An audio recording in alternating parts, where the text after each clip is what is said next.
Thank you very much. I appreciate you inviting me, Warren. I have been in North Carolina since the mid-90s. I came here to work for Murphy Farms, managing hog farms. I did that for 5 years, and then in 1998, the state of North Carolina started a wildlife damage control certification through the Wildlife Resources Commission. And I was in the first group in 1998 that got that certification. So I've been doing this about 21 years. In 1999, I went full-time with the community college system, and I just retired last March with 20 years as a college counselor. Previously, I was an assistant principal, teacher, coach, did things like that. But I am I'm currently full-time with this business. I did it part-time for a number of years, and it kept growing so much that I had to devote. In fact, I retired with 20 years from community college to have enough time to manage it. And I've got 2 full-time employees and about 4 part-time employees. And right now we're struggling just to keep up with the work. Let me just start by showing you a video. And what I'm going to do is explain what I do. And then there'll be some time when you can ask me questions. So let me go through it. Hold your questions. And I'll just start. Got bats or squirrels in your attic? Critters in your crawl space? Cape Fear Wildlife Control is here to help. Specializing in humane wildlife removal, we serve homes and businesses in Fayetteville and the surrounding counties. We love animals, so we make every effort to treat them with care. Once we've removed the animals, we repair all access points to prevent re-entry. Cape Fear Wildlife Control, helping animals with their people problems since 1998. Okay. Well, and I was fortunate enough to have 2 sons that helped me before they went off to college. They're both community college graduates. I'm a big believer in that. Now this fella's doing banking software, and he's right in the middle of college. So when they moved away, I had to find help because it was just too much. This is a wood duck that flew into one of my neighbors down a chimney, and it was knocking things off the wall in his living room. Sometimes wood ducks will go down chimneys because they live in hollow trees. And then when I do squirrel jobs, sometimes I end up with young. I just met somebody yesterday in South Carolina to take 2 young flying squirrels. I had a call in Pinehurst Saturday where there were flying squirrels that got into the house, and the mother and two of the young had died at the base of the wall. And they didn't know anything until they started smelling something. So I removed them, and then I thought, well, that's it. And then out jumps one of the siblings that survived. So they're all doing well. That's one of the kind of fun things I get to do. I know Lori asked me about what do I do if I have an injured or orphaned animal. There are a few volunteers in Fayetteville that do wildlife rehab. I do not. Don't have time for it. I'm not certified to do it. So if a squirrel falls out of a nest, you can't get it back up there. There are a few volunteers, and I'm going to be giving Lori somebody's name and number. The only thing, keep in mind, they are all volunteers, and it's very stressful and difficult work to keep those animals alive sometimes because they're like babies. You got to feed them every so often.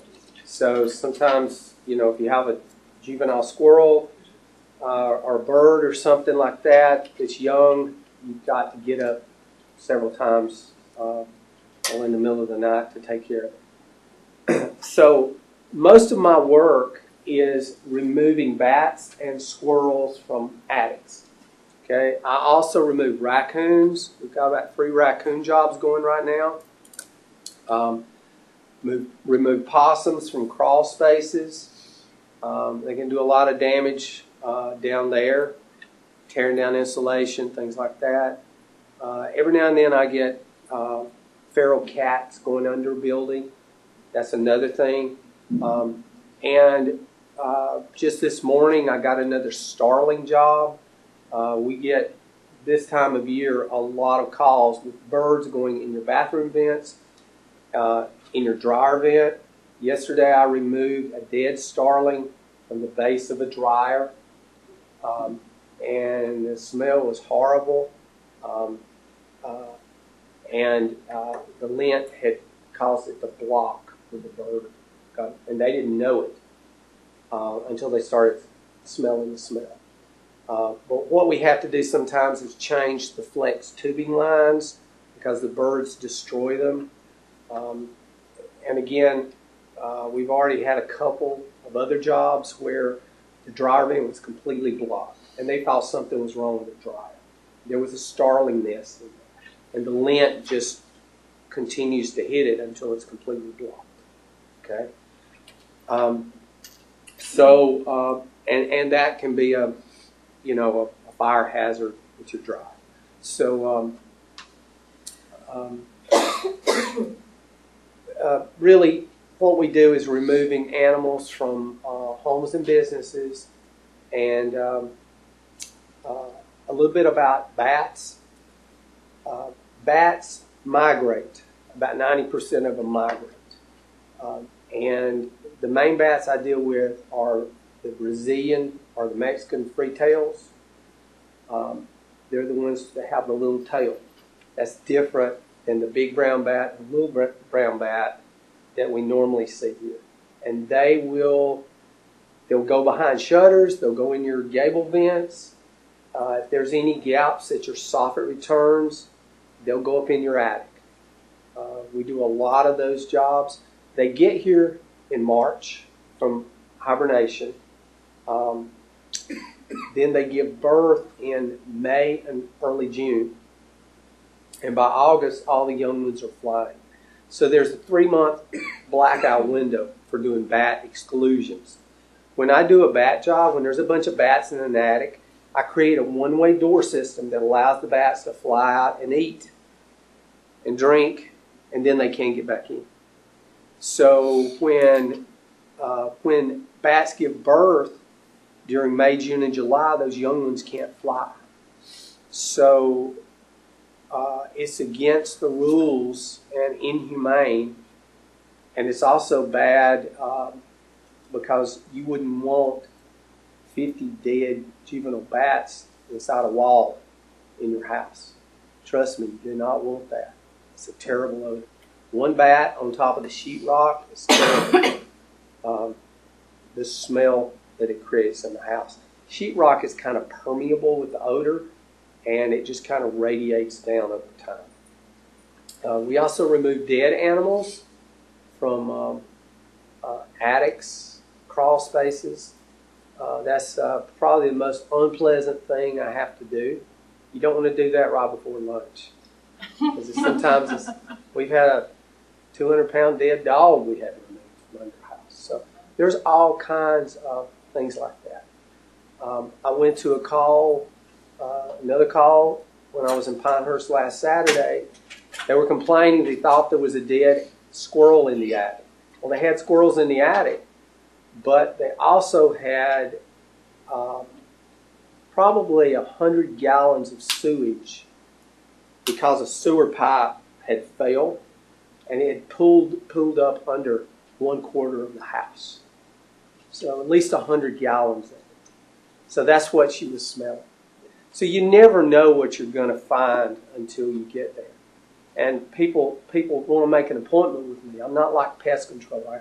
I don't do appointments because I don't know when I'm going to get an emergency call. If you have an animal loose in your house, or if if you have a terrible odor, I'm going to bump that up over other people, because I've had plenty of situations where people had to move out of the house because of the smell.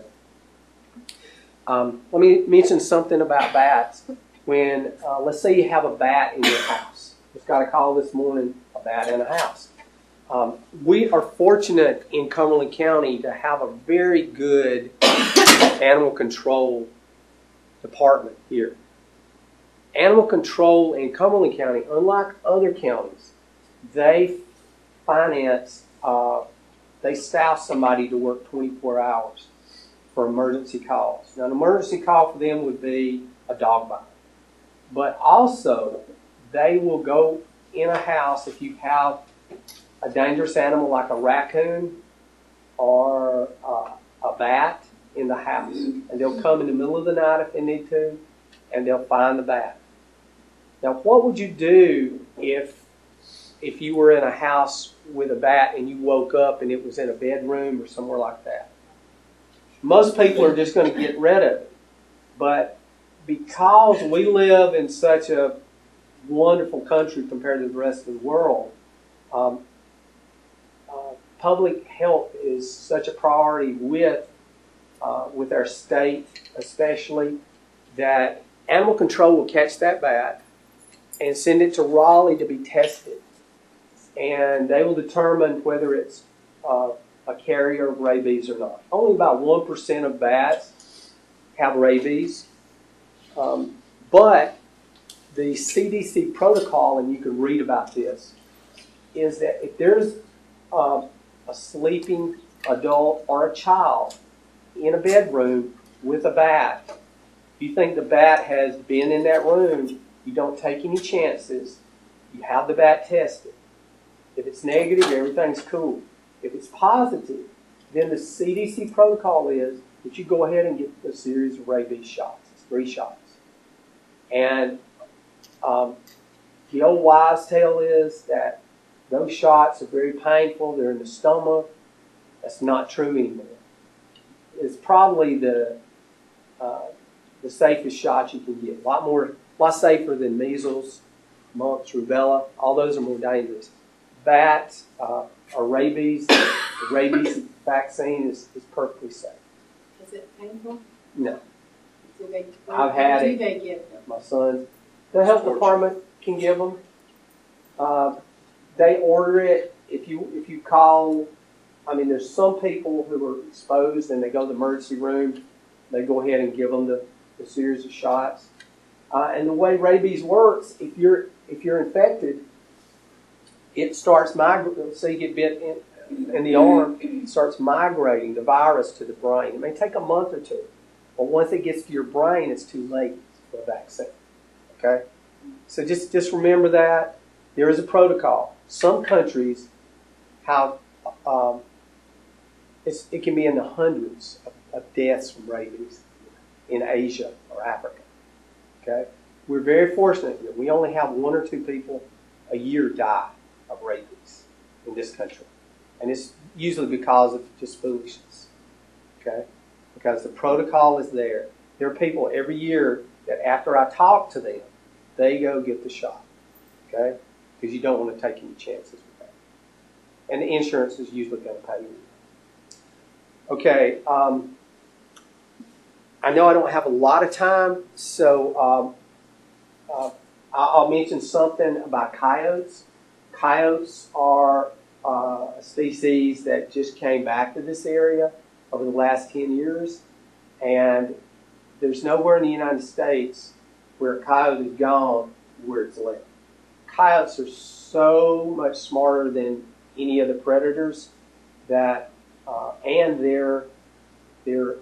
do well in urban settings. Cook County, Illinois, where Chicago is, has over 2,000 coyotes that work that area.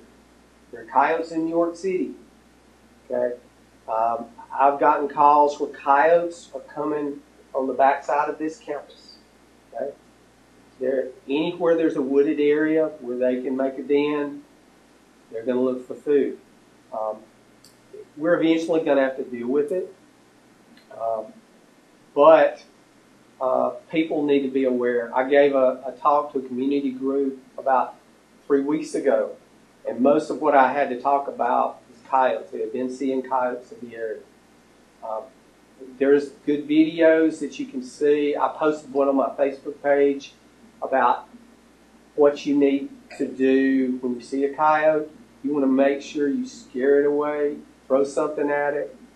Coyotes are so smart, they will be in a community and they will listen for when people let their dog or cat and they kill it, take it away and eat it. They've really been a plague on the deer population.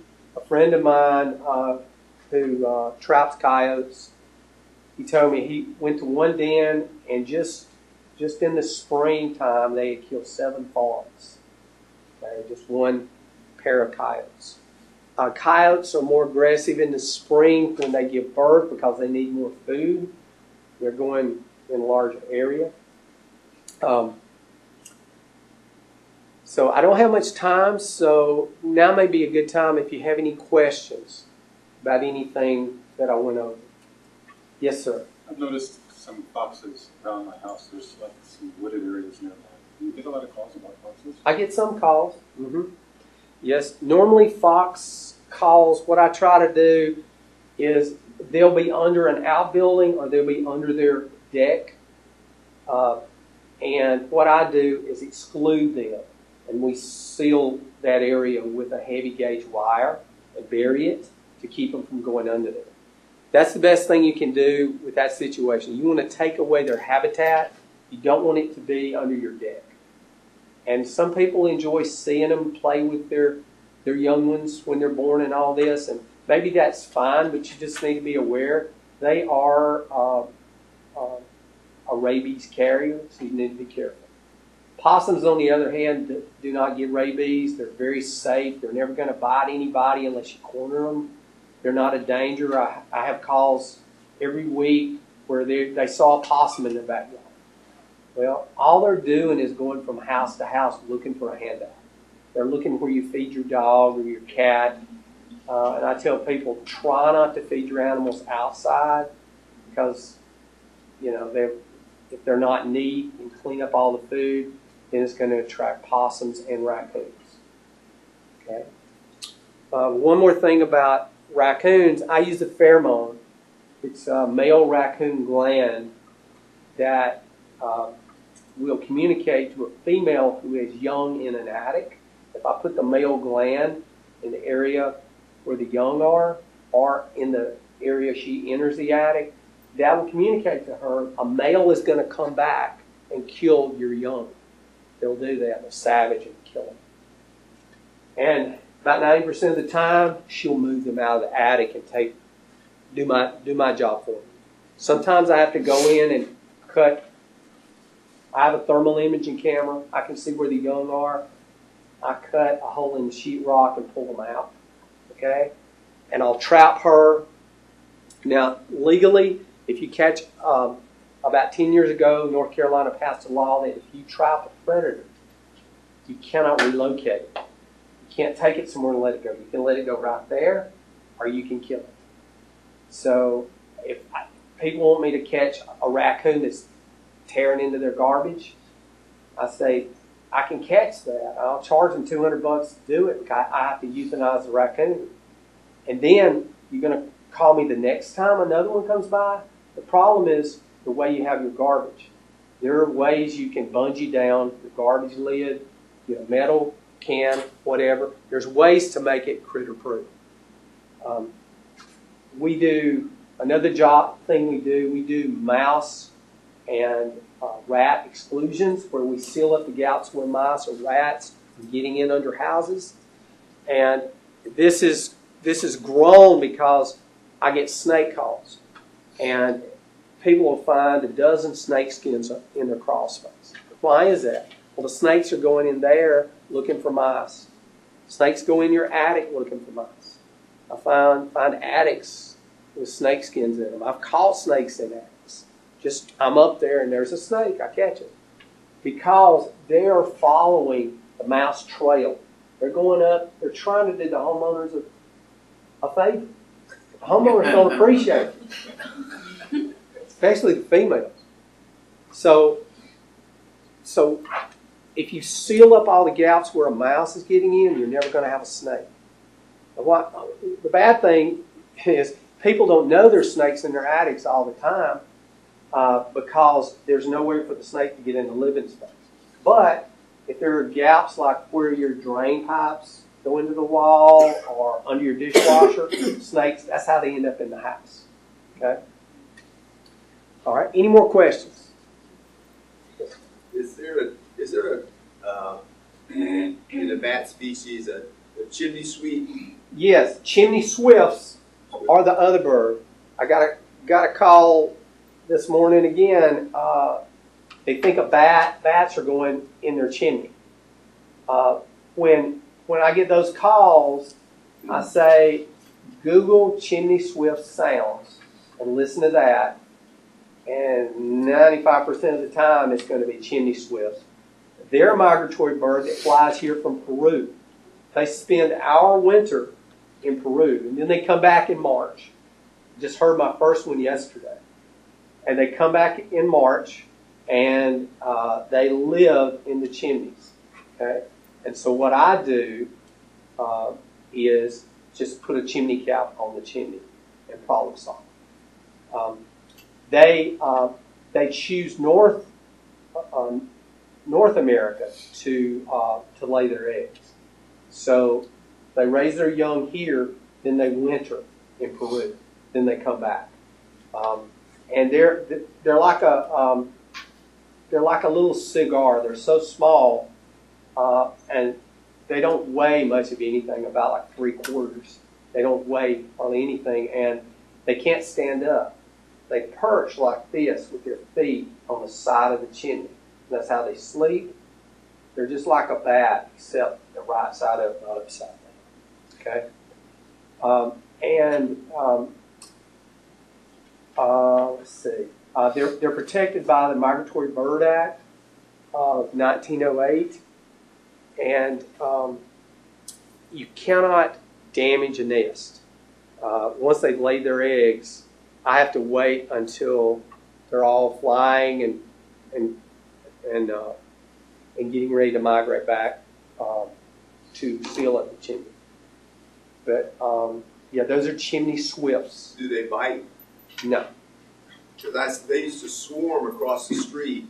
I mean, hundreds of them. We Right. used to kick footballs up in the air and let them follow to the ground. Yeah. Well, and those were the birds, right? Chimney swifts. Yeah. Okay. Yeah. There are places, before they migrate, they get together. And I know my best friend lives in Wallace, and there's a huge smokestack that there'll be hundreds of them. And we went and watched them get ready to go in for the roost. And they would fly around and around and around and then go down this stack. Just hundreds of them. They're very social animals. But then they have their individual nests where they raise their young in chimneys. Yeah, I do a lot of that work too. I do woodpecker work where I put up a visual deterrent to keep woodpeckers from damaging. I get more nuthatch calls than I do woodpeckers. But a nuthatch is a little brown woodpecker, about the size of a sparrow. Yeah, they can do a lot of damage though. I used to do a lot of beaver trapping. I don't have time for beavers anymore. I get those calls every week too. And then I'm starting to get snake calls now. And of course, with our weather, I get snake calls every month of the year anyway. But especially in the spring, summer, and fall, we stay pretty busy. Do you see more venomous snakes or No. non-venomous? It's usually non-venomous. Non-venomous. I've caught copperheads, 2 of them in one house, right in the middle of a huge residential section of Fayetteville. Got a copperhead out of somebody's house one time last year. If it's near a water source, you could have a water moccasin. That's the most dangerous snake, poison-wise, we have. There are no rattlesnakes in Fayetteville, and there's probably never going to be. You can go north of Fayetteville and find a rattlesnake. You can go down south of I-95 and find lots of rattlesnakes in Bladen County. I've caught one out of somebody's front yard a couple of years ago down in Bladen County, but we're fortunate we don't have any. They kind of avoid the city. But they're not as dangerous because they don't like to bite. Copperheads are the most dangerous. They're about 85% of all the snake bites in North Carolina. And North Carolina has more snake bites than any other state. And it's because of the copperhead. They will bite and ask questions later. That's the first thing they're going to do. And the dangerous part is if there's a ramp. In fact, I have a friend in Bladen County whose mother was standing beside of the wheelchair ramp in her front yard, got bit by a copperhead on the ankle. Get anti-venom at the hospital. Just if your house has shrubbery real close to where you walk, you need to watch, because if they're there and you're walking beside it, you're not going to see them. Those are about the only times people get bit by a copperhead. So what do you do with a venomous snake if you catch it? I take it along and turn it. So I don't kill anything. Yeah. So if you go to a raccoon call and North Carolina says that's a predator, right? Right. I have to euthanize it. I have a CO2 chamber. There's a humane way to do that. So you gas them. Mm-hmm. What about a coyote? So again, coyotes aren't indigenous to this part of the world, and we're seeing. Well, they are indigenous now. They are indigenous now. Especially in western North Carolina, we used to have them all over in Franklin Well, Island. yeah. Well, they come back about 10 years ago, but now they're everywhere. And the Wildlife Resources Commission sent somebody down and to meet with a lot of farmers who were complaining, and then some city people too. And they did a presentation at the Ag Center about 2 years ago, and I went to that. And they basically tell people they're not going anywhere. You can't get rid of them. There are trappers that take them, but in Cumberland County, we're the only county in the area that does not allow foothold trout. That's the most effective way to catch coyotes. You can catch coyotes that way. You cannot catch a coyote in a box trap. So, but if you use a foot trap for the coyote, what about the bobcat that does belong here? Because I own some property and I have had a huge issue with the coyotes. And so I contacted the biologist for Cumberland County and Well, you use different bait, and you're probably not going to catch a bobcat. You're not going to catch one. Yeah, if you do a coyote set, you're going to use a certain kind of attractant that a bobcat's probably not going to get into the trap. And if you catch a bobcat, you can always let it go. I mean, the foothold trout's not going to really damage you. Not going to damage them. They don't sell those trouts anymore. It's even foothold trouts. They're made not to damage. None of them have teeth. It's just the foot's just going to lose circulation, and it's going to be back to normal once you turn loose. I used to do a lot of trapping, but coyotes, yes, probably shooting them is probably the best way in Cumberland County because you can't really trap them. But you can't shoot but just a couple of them, and then they're very savvy. They know what. Yeah, but even shooting them, you're not really going to put a dent. There'll be more. There's plenty of coyotes, and they're very complex social creatures. They track coyotes, and a coyote can be. It can go. They tracked one from North Carolina. Then it was down in Georgia. Then it was in Kentucky. I mean, we don't have any other animal like that. I just gave a talk it was like a 1 hour talk just on moles and voles. Just those two things. And a vole is an herbivore that eats the roots of your plants. A mole is a carnivore that burrows in your yard and eats grubs and worms. Okay? A vole, the pine vole that we have here, has a has a range that it lives in.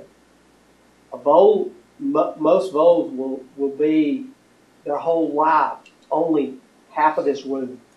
That's as far as they'll go. A coyote goes hundreds and hundreds of miles. So they're just so much more intelligent than anything else. They can hunt in packs. No, just depends. Very, very smart. So when you trap a coyote, what do you do with it?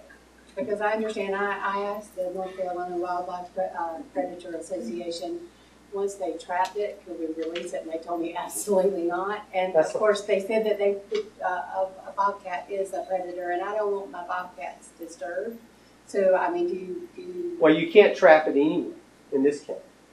You have to live in another county to use a foothold trap. I just don't want to accidentally get her. She has 2 little ones, or did last year. Well, I really like it. yeah. So if you trap a coyote on your property, or you trap it, what do you euthanize it on the scene? Yeah. Yeah. Well, I'm going to shoot. Shoot. Yeah. I'm not going to deal with a live coyote. The Right. risk getting torn up. So do they get rabies? Coyotes? They can. Mm-hmm. That is going to be a real problem. Well, the foxes will get it before they do. Foxes, cats, bats, they're the main hosts in the state. So you mentioned a feral cat under a house. What do you do with a feral cat? Well, you can turn them into animal control, and they'll probably euthanize. They do euthanize. Well, that's the best thing to do with a feral cat. If you catch it when it's young, like I got 3 of them out of an attic, and one of them ended up at our house, and I put it on. I took pictures of them; they were beautiful, all 3 of them, and put it on Craigslist, and 2 really good people. It went to good homes. One lady kept sending me emails back showing how it's grown, but you can always find a home for them. And when I got these kittens, they were probably about that long, and I had to get them with a catch pole because they wanted to eat me up. They had never been out of the attic. They had never seen a person, and it took 3 weeks for my wife to get them to stop shaking, and anytime you get near them. But we would slowly pet them, and in 3 weeks, they were great. So you can do that with kittens, but once a cat, some adults, not all adults. I've managed a feral colony for decades, and over the years I've rehabbed numerous small kittens, and a few adults. Some of them are still feral, but yeah. well, I mean, if somebody wants to take on that project, I mean that's a project. And there's so many. So they're just surrendered to Cumberland County, the shelter. Yeah. And let them, they're the professionals in that. And I'm not. No. And normally I don't catch a cat anyway. I've got a job yesterday. We just put up a one-way door so cats can get out on their own, but they can't get back in. See, that way I don't have to deal with them. I'd rather not have to handle a cat. I mean, I've gone under a house with a catch pole and caught a feral cat. And 21 years I've never been bit or scratched. But thank God for Kevlar gloves. Because the cat, pound for pound, is about the most ferocious thing. If you could see the video of it was made in probably around 2000. And it was a TV anchor. And they were interviewing an animal control guy. He had a cat on a leash, and it was a cat he had caught or something. And he was talking, he was kind of a macho guy. And so while he's talking to her, the cat, he's trying to get loose. I don't know why he kept it there. Why didn't he put it in a cage? But it wrapped around his leg. The leash did. And the cat came up his leg and dug its claws in right in his inner thigh, and he cussed. And then he started apologizing when he was in so much pain when he finally got the cat off. I mean, you don't know what it's going to do. You just can't. A cat is tough. And I will tell you, alligators, I get those calls as well. They'll come up the Cape Fear River, and they'll get in a pond.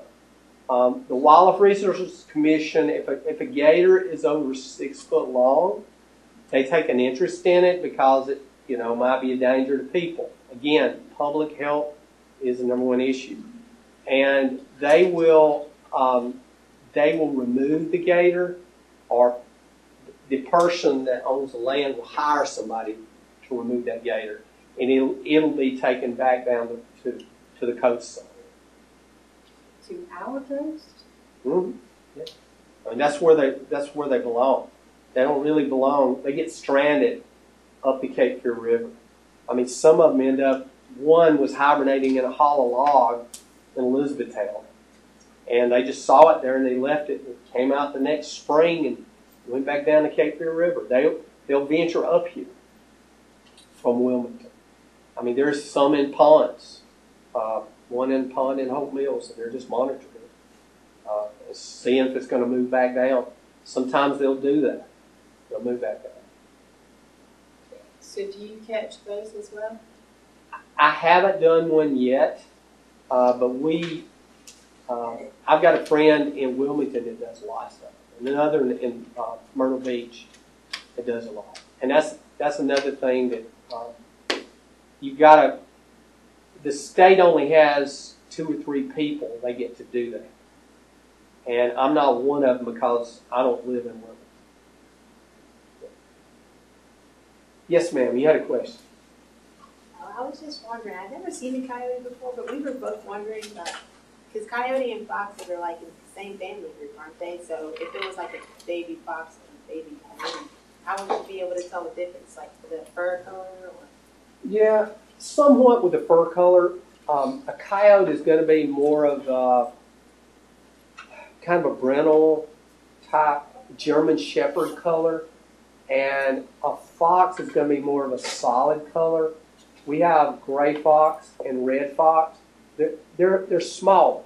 A fox is only about that tall, and a coyote is about that tall. So,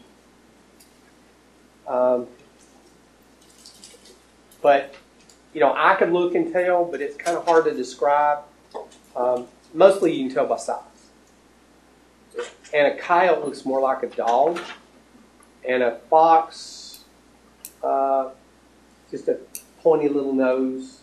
They're cute little things. Yes, ma'am. So you mentioned in the beginning that you were having some difficulty keeping up with the amount of calls. Are you planning on expanding your employees to keep up with them? Or are you planning I've to already done that. Okay. I've already done that, and I've got a bookkeeper. I'm probably going to continue to take calls. I get a lot of calls that are for non-related things because we do not have anybody or organization that does wildlife rehab.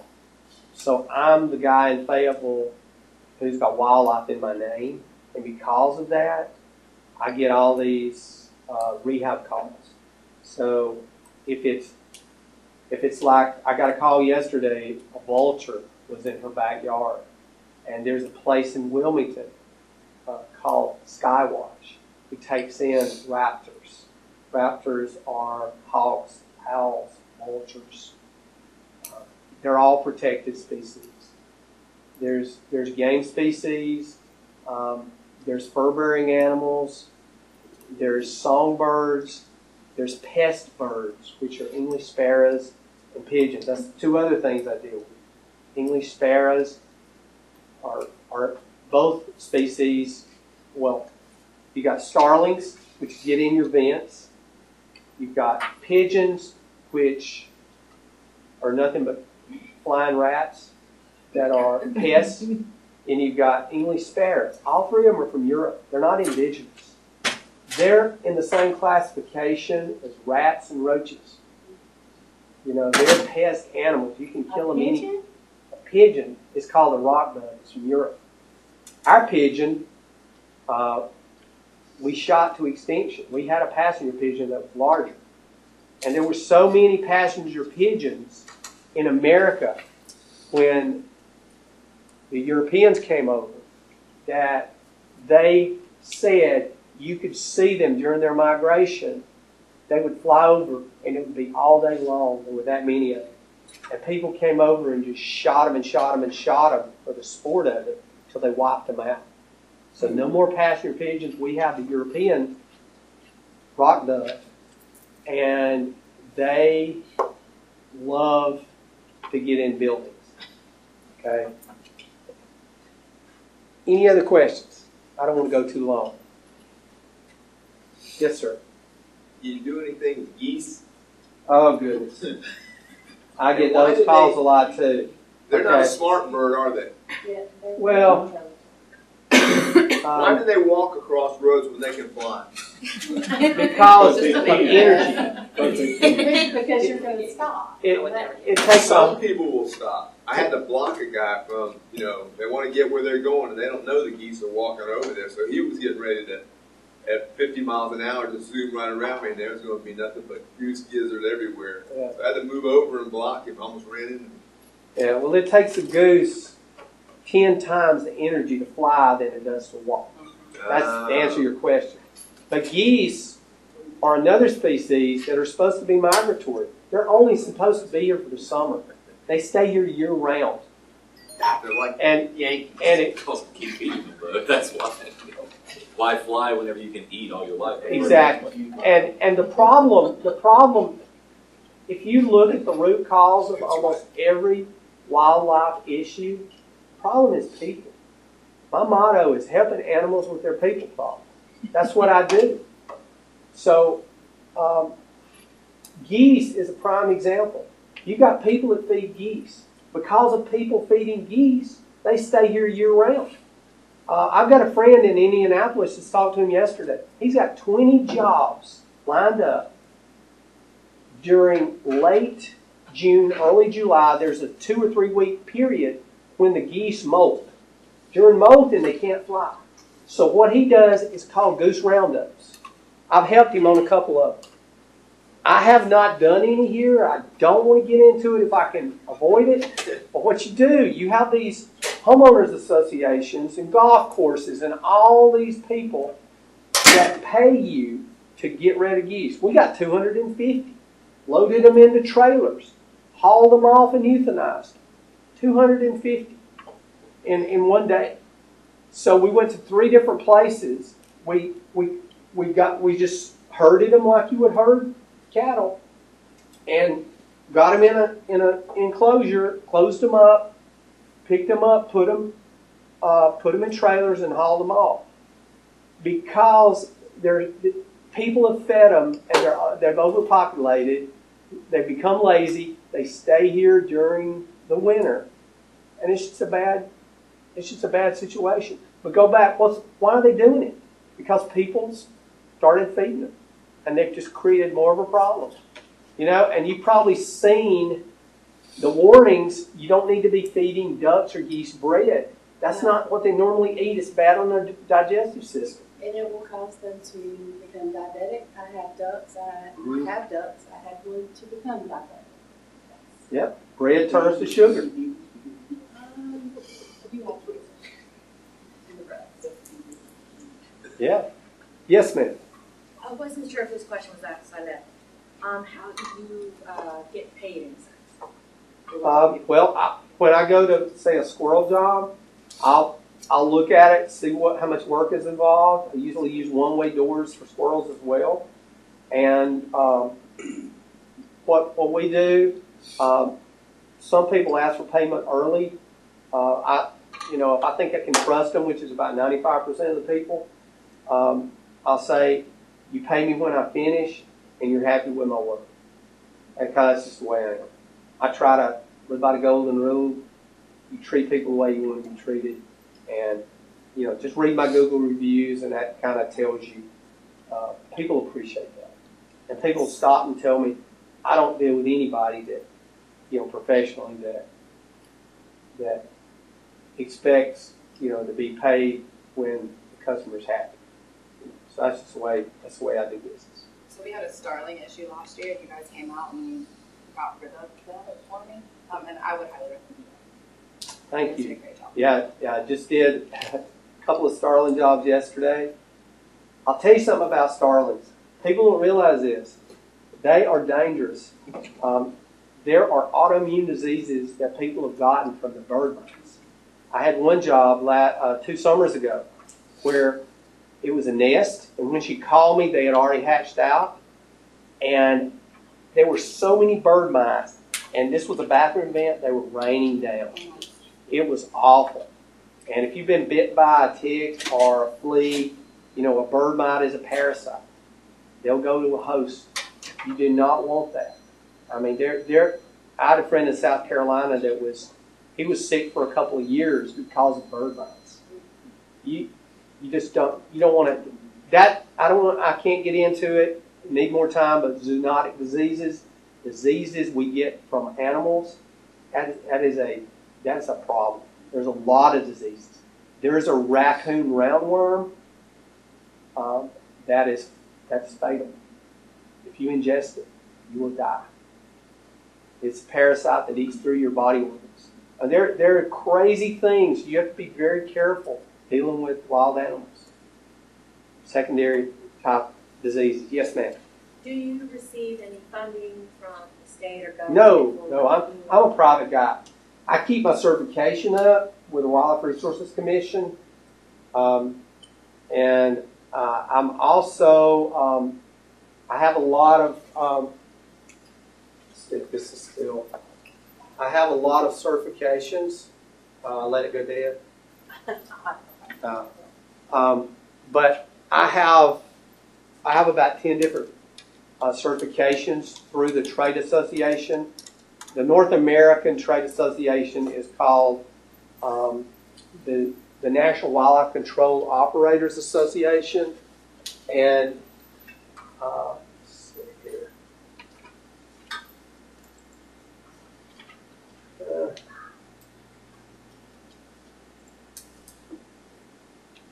Okay. And I put up bird netting. That's another thing I do to keep birds out. I'm the only guy in North Carolina that's a certified urban sharpshooter, which is I went to a course and there were only 7 people out of 28 that got this certification. The rest of them couldn't do it. You had to shoot at distances of 10, 25, 50, 75, and 100 yards, and shoot within an inch of center. And they tell you what distance to shoot, and you only have 40 seconds to make every shot. So, I mean, that was the most challenging thing I'd ever done. And I've got... So when they shoot pigeons, they shoot real pigeons. No clay pigeons, real pigeons. Real pigeons, real pigeons. And I have pellet rifles in .177, 22, 257, and 357 caliber for wild hogs or coyotes. So, and they're suppressed, so they don't make much noise. But I enjoy shooting. I take it very seriously. It's you got to be careful. It's dangerous, but that's just one of the things that you have to have. You just need every tool you can get. Yes, ma'am. I'm going to assume that you have to be vaccinated. Right, and all my employees too. There's a pre-exposure series of shots you get. Then if you're ever exposed, you would get just the booster shot. And I have to have my titers checked periodically to make sure my immunity is good for rabies. I've never been exposed. Like I told you, I've never been bit or scratched in 21 years, but I always use the right protection. I'm not going to grab something with my bare hands. I've had possums nip me, things like that, but Never really been scratched or bit. Any other questions? So what can this community do for you, John? Stop eating ducks. Well, there's just so much. I think it's probably because most people don't grow up on farms anymore. And I grew up on a farm and I knew this stuff. I learned it young, but there's just there's a huge knowledge gap about the attitude toward wildlife. And I love animals. I absolutely love them. I drove to South Carolina to save 2 baby flying squirrels. But there's a